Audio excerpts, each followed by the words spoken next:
Before we start to find some examples of exothermic and endothermic reaction, let us first ask randomly if they know what is it all about. Can you define exothermic reaction?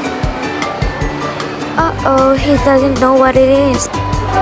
Let's ask another one. Do you know what is endothermic reaction? He doesn't have any idea too. Did you know that an exothermic process releases heat, causing the temperature of the immediate surroundings to rise, while an endothermic process absorbs heat and cools the surroundings?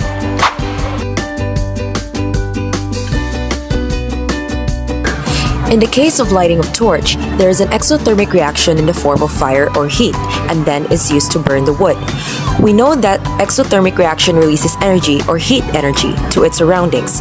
That is why the heat comes from the torch, or basically the fire transfers or travels from the wood, which causes the wood to burn. When you are near the torch or the wood that is burning, you can feel a heat sensation. It is because there is a release of heat. Playing physical sports like basketball is so tiring since you're releasing energy. It makes us sweat like crazy. Sweating aids in the cooling of the body. Water is released through skin glands, evaporates from the skin, and the body is cooled.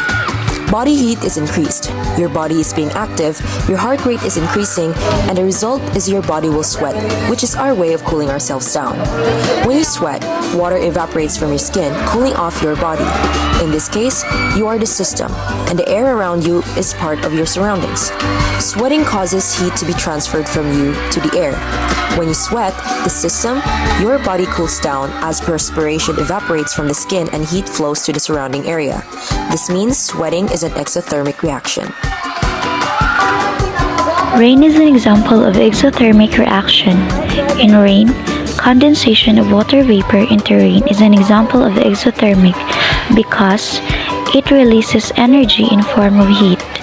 Basically, the molecules of water vapor condenses into liquid. It loses or releases energy in the form of heat.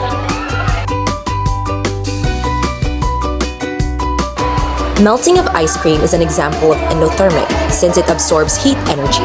We know that fusion is the phase of solid turning into liquid phase, also known as melting. When the ice cream is unwrapped, it starts to melt. And if you've noticed, when you eat ice cream outside, it melts faster, especially when the weather is hot. This is because the ice cream absorbs heat energy from the surroundings, which causes the ice cream to melt. Thus, melting of ice cream is an example of endothermic reaction. Frying a French fries. Frying a French fries is the same as cooking of an egg. The French fries absorbs the heat from the fryer. Therefore, frying French fries is an example of endothermic reaction. Now you can eat yummy French fries. Boiling. Boiling is an example of endothermic reaction. Boiling water needs heat to boil. In the image, we've gone to Don Macchiatos to get coffee. We know that coffee is hot and we require hot water to make a coffee. We can see a kettle and inside of that is hot water.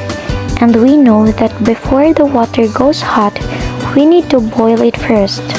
Thus, boiling is endothermic since it absorbs heat.